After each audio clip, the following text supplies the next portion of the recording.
Hello everyone, welcome back to my channel ginger and garlic. সকলকে স্বাগত জানাই আমার চ্যানেলে। আজ নিয়ে এসেছি আরও একটি রেসিপি। খুব সহজে আর খুব তাড়াতাড়ি হয়ে যায় এই রেসিপিটি। আর এই রেসিপিটি হলো পূর্ববঙ্গীয় রংপুর জেলার বিখ্যাত তেলানি রেসিপি। তো ডিম তেলানি রংপুরের একটা বিখ্যাত রেসিপি। তো আমি ডিম তেলানি দেখাচ্ছি না, আজকে দেখাচ্ছি মুরগির তেলানি। আর এটা কিন্তু খুবই সুস্বাদু আর খুব তাড়াতাড়ি হয়ে যায়। তো চলো আজকে এটাই তোমার সাথে শেয়ার করি। তো প্যান গরম হয়ে গেলে আমি এর মধ্যে সর্ষের তেল দিয়ে দিচ্ছি। আমি কিন্তু সর্ষের তেলে রান্না করব। আর বেশ পরিমাণে পেঁয়াজ দিয়েছি, প্রায় বড় বড় দুটো পেঁয়াজ।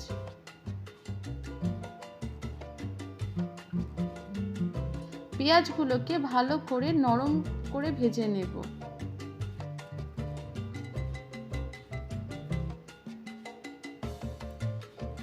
পেঁয়াজটাতে রং ধরে গেলে এবার চিকেনগুলো দিয়ে দেব। হ্যাঁ, চিকেনের মধ্যে কিন্তু কোনো রকমের নুন, হলুদ, তেল, মশলা কিচ্ছু মাখাইনি, শুধুমাত্র ধুয়ে রাখা চিকেনগুলো দিয়ে দিয়েছি। এইবার পেঁয়াজের সাথে চিকেনগুলোকে ভালো করে ভেজে নেব।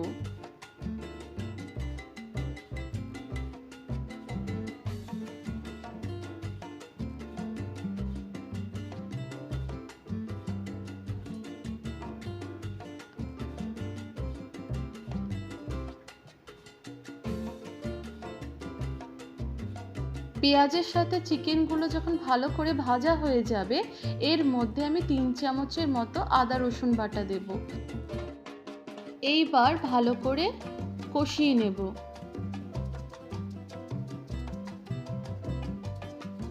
যতটা পারা যায় ঢেকে ঢেকে কষাবো, যাতে আদা রসুন বাটা, পেঁয়াজ সবই যেন চিকেনের মধ্যে ঢুকে যেতে পারে।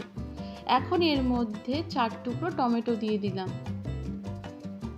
এবার একে একে গুঁড়ো মশলা যেমন হলুদ গুঁড়ো, লঙ্কার গুঁড়ো আর জিরের গুঁড়ো সবই কিন্তু আমি 1 চামচ হিসেবে দিয়েছি। আর স্বাদ মতো লবণ দিয়ে ভালো করে কষিয়ে নেব।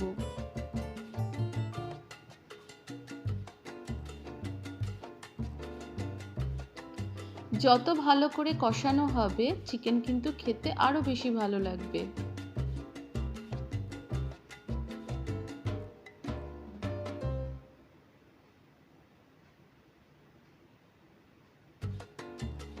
চিকেন কিন্তু কষে এসছে, চারিদিক থেকে কিন্তু তেল বেরিয়ে গেছে।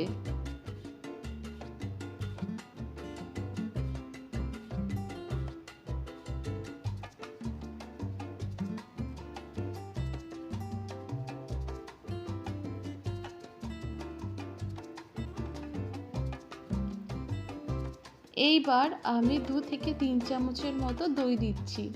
দই এখানে অপশনাল, দই নাও দেওয়া যেতে পারে। অথেন্টিক রেসিপিতে কিন্তু দই দেওয়া হয় না, তো আমার কাছে ছিল, তো আমি দই দিয়েছি। 4টের মতো চেরা কাঁচা লঙ্কা দিয়ে ভালো করে মিশিয়ে নেব আর কষতে দেব।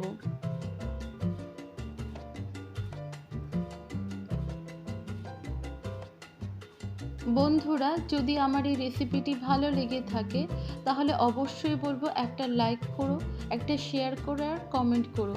আর যদি খুব ভালো লেগে থাকে তাহলে কিন্তু অবশ্যই একটা সাবস্ক্রাইব করো, কারণ একটা সাবস্ক্রাইব আমাকে আরও এগিয়ে নিয়ে যেতে সাহায্য করবে।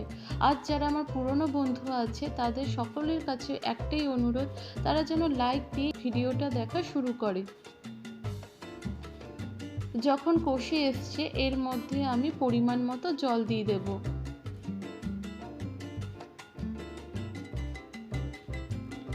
বেশি একটা ঝোলের দরকার হয় না, রেসিপিটা কিন্তু গা মাখা হয়, তো সেই জন্য আমি অল্প জল দিয়েছি।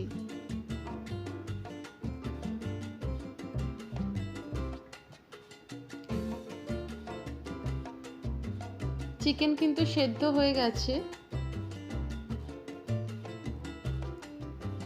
এখন আমি এর মধ্যে তেলানি দেব বা ফোড়ন দেব। আমি এর মধ্যে সর্ষের তেল দিয়ে দিয়েছি, আর দিয়ে দিয়েছি জিরে আর শুকনো লঙ্কা, আর দিয়ে দিলাম 2 কোয়ার মতো রসুন কুচি।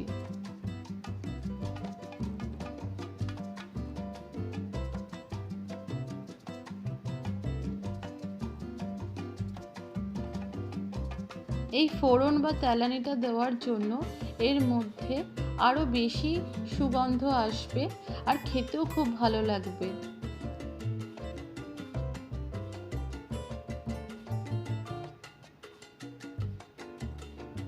এই রেসিপিটা খুব তাড়াতাড়ি হয়ে যায় আর খুব সহজে হয়ে যায়। দেখতেই পাচ্ছ রেসিপিটা কিন্তু খুবই তাড়াতাড়ি হয়ে গেছে। তো এর মধ্যে আমি গরম মশলাটা দিয়ে দেব। গরম মশলাটা দিয়ে আমি একটু ঢেকে দেব যাতে গরম মশলার সুঘ্রাণটা চিকেনের মধ্যে ঢুকে যেতে পারে। এই যে রেডি হয়ে গেছে চিকেন তেলানি বা মুরগির তেলানি।